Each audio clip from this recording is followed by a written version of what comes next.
What's up, everybody? Happy Wednesday. I'm meteorologist Andrew Myers, bringing you guys your daily hail forecast, sponsored as always by C3 Group, Merlin Law Group, American Contractor, and Atlas. Go ahead and check them out in the description to this video.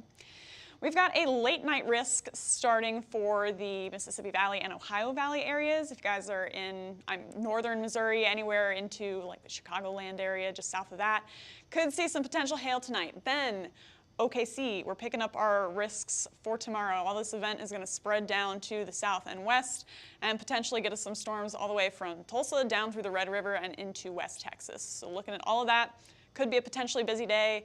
And then we're going to shift off to the east and a southeast risk for Friday. So we got a few areas and a few risks to talk about. Going to be kind of a busy show here. So let's get right into it. Right now, seeing a lot of cloud cover across the nation. Still rain going on through the west coast, and that's going to continue for a little while here.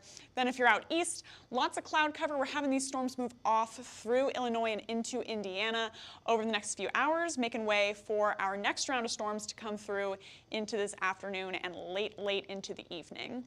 So looking really nice temperature-wise. We're having all of that heat streaming up into the Mississippi Valley to help us with that risk later today. Only 47 right now, but we're going to see those values start to increase into this afternoon. Going to see a lot of humidity moving in as well. There's our current dew points, also at 47 in Kansas City, so super humid through that area, and that's going to help us with those storms. Got kind of a diffuse little dry line kind of making its way up there, but basically that's just going to help us build up that instability and help us out with some elevated storms into later today. So nothing wildly impressive yet, but we do have that dry line building through Texas and Oklahoma. Stay tuned for that because that could help us out more on Thursday.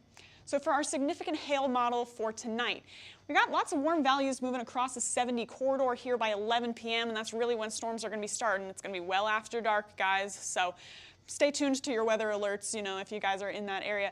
That's going to continue to kind of linger into the early morning hours into parts of western Illinois, continuing that chance to see severe hail moving through. This is what the storms are going to look like as they pass through. Pretty quiet for most of the day, some scattered showers moving through into, your end of the day commute from work. And then there we go at 11 p.m. across the, 70 corridor there just north of St. Louis, starting to see some cells forming, and those will have a chance to produce severe hail.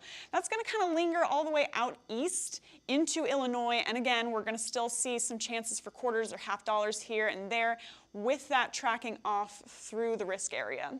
So there we are by 5:30 in the morning on, Thursday. Time's flying here. But 5:30 in the morning Thursday, we'll still see storms going through the area there, and then we'll start to see our risk down in the southern plains picking up. But for today, or late tonight into tomorrow morning, here's our risk area through central Missouri all the way up into Indiana. Could see some quarters to half dollars. Peoria, you guys are probably the major city in that. Keeping things just now to the east of Kansas City. Sorry guys, just to the north of St. Louis. Looks like it's going to stay pretty rural through Missouri and then tracking through Illinois and Indiana with those scattered chances of quarters to half dollars. Most of these storms are going to remain elevated, which just means they're really too high up for any of those severe winds to consistently reach the ground, so not putting out a wind risk for you guys today, mostly looking at hail. Then for tomorrow, like I said, things are going to start picking up down towards the southern plains. We got that dry line developing all the way from Oklahoma City down into like the Midland, Odessa area. And that's going to start to surge off to the east through the evening. There it goes by 10 p.m., really making its move towards Dallas by Friday afternoon.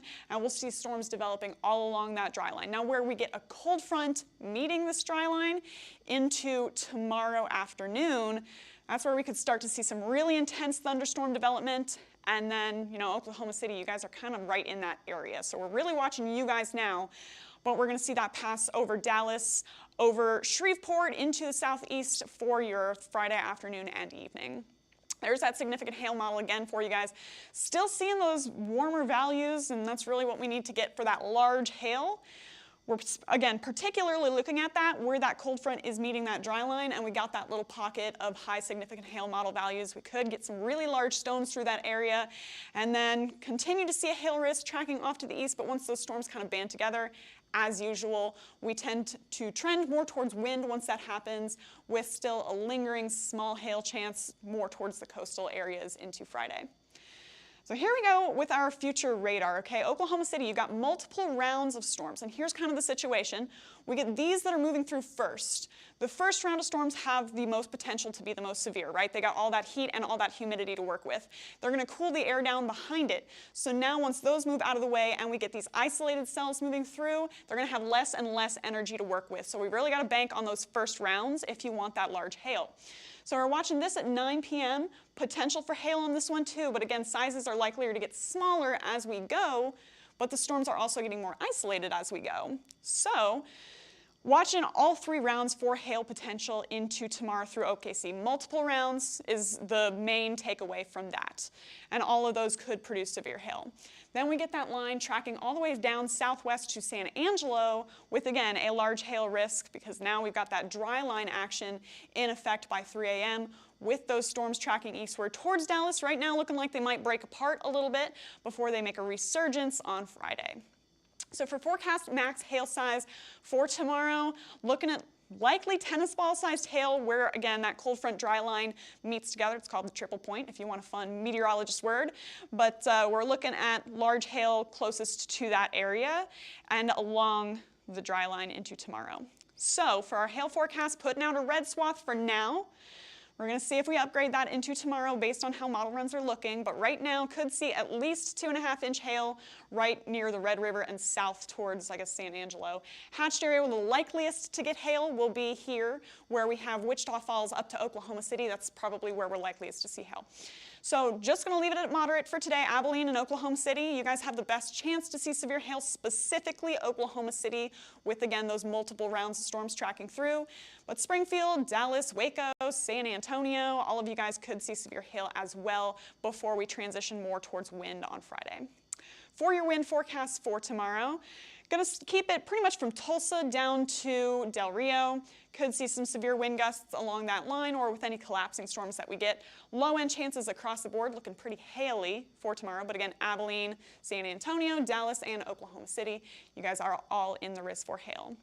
Or for wind. And then for tornadoes, going to keep that much more compact. Got to maintain where those isolated storms fall as where we have that energy for any rotation. So pretty much right along the Red River, that's where our tornado swath is going to fall. Wichita Falls up to Oklahoma City. That is your tornado risk for tomorrow as of now. Then into Friday, we're going to see that line continue to surge off to the east. So there we are by noon on Friday, working our way through the Fort Smith area, all the way down to just south and east of Dallas. That's going to continue off to the east through Shreveport, through Memphis by around 5 p.m., and then finishing off through Mississippi and Alabama for storm chances for late Friday into early Saturday. So we got a busy, 72 hours coming up here with these storms passing through. Here's your risk for Friday. Pretty big one all the way from Illinois down to the Gulf Coast. Could see all risks. Hail is going to be mostly concentrated down towards the coast, but we could potentially get more of a wind and tornado day for Friday, which unfortunately this region has seen enough of for the past few months. So we're going to keep our eye on Friday as well. If you guys are in any of those regions, now's the time to start paying attention. Go ahead and turn on your hail trace alerts. Scan that QR code up above me. If you guys are interested in our products, again, we map these storms live. And so, if you want to know where severe weather is hitting and when, go ahead and scan that QR code. Follow us on YouTube, Facebook, Instagram, Twitter, and TikTok if you want to stay up to date on all your weather information. Go ahead and hit See First on Facebook so you never miss a live video, and follow us on TikTok as well to get more forecasts. And if you want to get in contact with us, you can call us at 855-334-4245. You can email us at info@hailtrace.com or check out hailtrace.com for more details. And we'll keep you updated on what's going on with all your weather risks into the next few days. And for now, I'm meteorologist Andrea Myers. Thanks for watching.